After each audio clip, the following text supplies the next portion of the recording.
The WWE World Heavyweight Championship, Seth Rollins cashing in Money in the Bank to win the WWE title in just the most brilliantly booked finish that I have seen from this company in quite some time, if ever. I haven't seen anyone talk about, Rollins cashing in mid-match.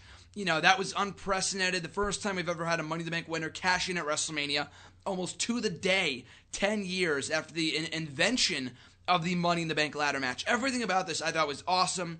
Seth Rollins becoming the first member of the Shield to win a world title. Like you said, the first ever NXT champion, RJ, and now the first NXT alumni to win the WWE title. So I loved it. The match itself between Reigns and Lesnar I thought was great. They told a really good story from an in-ring standpoint. It wasn't like a spectacle, but they told the right story that they should have gone with. The main event was not hijacked by the crowd. They did very well by this matchup. I thought it was really, really good.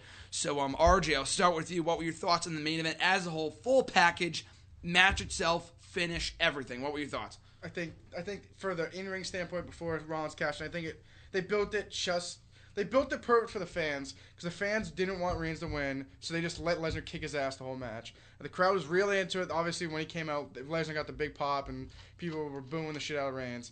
I think it made sense for Rock just to pretty much kill Reigns pretty much the whole match. So the crowd was getting really, really into it. Then right when we thought Lesnar was gonna win, then they had Reigns come back, kind of thought oh goodness, here's this kind of Cena-esque babyface stuff, and come back and win.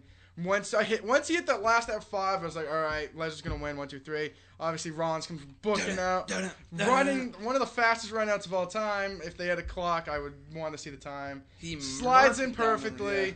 At first, I thought he was gonna cash. I thought he was gonna get speared because Roman Reigns is kind of on the middle rope, and I was like, oh my god, they're taking so much long to get the briefcase and announce him no, he's gonna get speared. Yep, and he kind of fell down, so I kicked him out, did the curb stomp. Then right when he got for the F5, I was like Royal Rumble 2.0. Then obviously Reigns speared him. I'm like, all right. Then he curb stomped him again, got the victory, ran out. The crowd went nuts on the top of the stage, with the fireworks going off, and just a great moment. Absolutely. I mean, like I said before, I feel like it was so brilliantly booked. It was perfect. The match itself was great, and I think what they did the best, the most of all, was how they built off of the suspense of the fans. We were thinking Reigns is going to come back and win it. That finishing sequence, like you said, oh, shit, Lesnar's going to win. It was crazy. And also, Lesnar, having ended the streak last year, has yet to be pinned, so he still has that. Rollins is champion. And most importantly, Reigns is not champion because he's not ready yet. He will get that moment at SummerSlam, WrestleMania, whatever, as long as he doesn't drop the belt to Rollins. As long as Rollins doesn't drop the belt to Reigns this week on Superstars, I think we're all good. But I think everything about this I thought was excellent all the way around, and that's what caused me to lose my voice because RJ, you went crazy as well. We went nuts when Rollins' music hit because you've been predicting this. I showed the text from August. I had no belief that this was going to happen. I didn't think Lesnar was going to go to the U.S. I didn't think Lesnar was going to stay. He did. I didn't think Samoa Joe was going to sign with WWE. Apparently he has. I never thought in a million years this would happen, and it did. So I'm very happy to have been proven wrong by the WWE. So I thought it was phenomenal all the way around. So, John, what were your 2 cents on the match from Lesnar, Reigns, and Rollins? And an amazing finish. Well, first things first, no one talked about the visuals. I know in a crazy night like that, those are probably the last thing people are concerned about. But, I mean, from a visual standpoint, Roman Reigns, slammed his fist in the middle of the ring, having the camera pan around the ring with the fireworks going off, Lesnar coming down. Lesnar looked like a spectacle, man. He looked like a prize fighter coming down. And, I mean, as much as people did not want to see this match, this felt like a big fight. And that's something that I'm really glad they accomplished. I mean, people were not at all wanting to see this match, and it felt like the biggest fight of the night because no one knew how it was going to go. It was legitimately unpredictable. And so the visuals were great. The in-ring action, I loved the story they told. I was scared that they were going to make Reigns look on par with Lesnar. And I'm glad and there was no doubt in anyone's mind that had Rollins not come out, Reigns was done for. Reigns was shoulders to the mat, 1, 2, 3. Lesnar was retaining.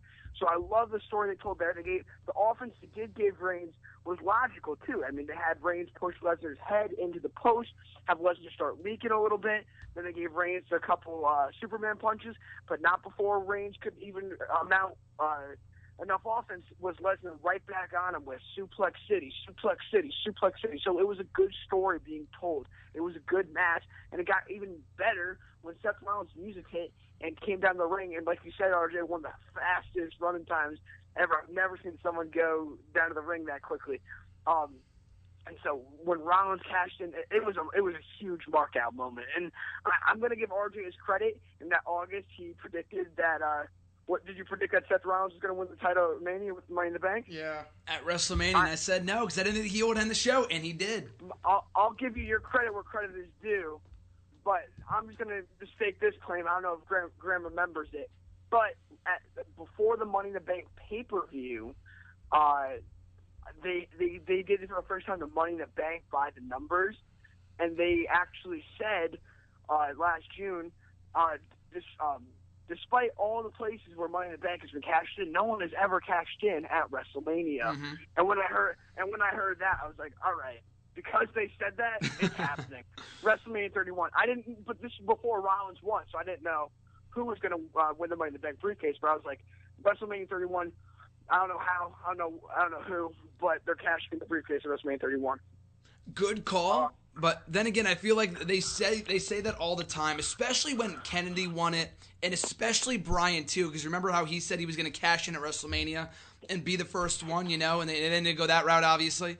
But I feel like with him being the first one, though, it was amazing. Like you said, RJ was saying that. I feel like they weren't going to go off the show with a heel winning. WrestleMania 30 years ago today, March 31st, 1985. In those 30 years, we have only had one instance at 17. Ironically enough, another amazing WrestleMania, like people say, one of the greatest, if not the greatest of all time, that we had a heel end the show as champion. Miz did too. Rock ended the show strong though. You know what I mean? But That's what I'm going off of. That's what I'm going off of. So, did Triple H start to do that at WrestleMania 2000? Rock laid him out afterwards as well. Okay. Yeah. All right. So you're getting technical there. Yeah. No. Yeah. I'm saying send the crowd home happy is what I'm saying. Okay. And Okay. Well, technically, you did that at 17 too, because Austin was supposed to be the heel, but it was his hometown, and that was not their intention. But that's very technical. But still, though, go ahead. If you want to go along those lines of physicality, I mean, the crowd was so hot. Yeah. Won. I mean, you could, if that was the only WWE pay-per-view you've ever seen, you would think Rollins was the biggest baby face there. I mean, the crowd was hot for him. Everyone was hot for him. Mostly because there was a question for a little bit whether Reigns would win, and no one. I love Roman Reigns, I really do. I don't give him enough credit, but like everyone agrees, he just wasn't ready. And there was a question for a little bit whether he would actually walk out. I mean, there was enough offense where I got a little scared. I started to question whether Lesnar was going to retain or not. And then when I saw Rollins on that, it was a spectacle. It really was. I mean, I don't think I'd be out of line in saying that the greatest ending to WrestleMania of all time. I mean, pick another one. I don't know if it can. I mean, this was the first time Money in the Bank was cashed in at WrestleMania. It's not like it was cashed in 2012 on Sheamus in the opening match of WrestleMania 28. I mean, this was going off the air. Seth Rollins, first NXT alumni, coming in, taking the title, not the secondary world title, the top title. All right, the future is now, boys. I mean, that was the greatest WrestleMania closer ever.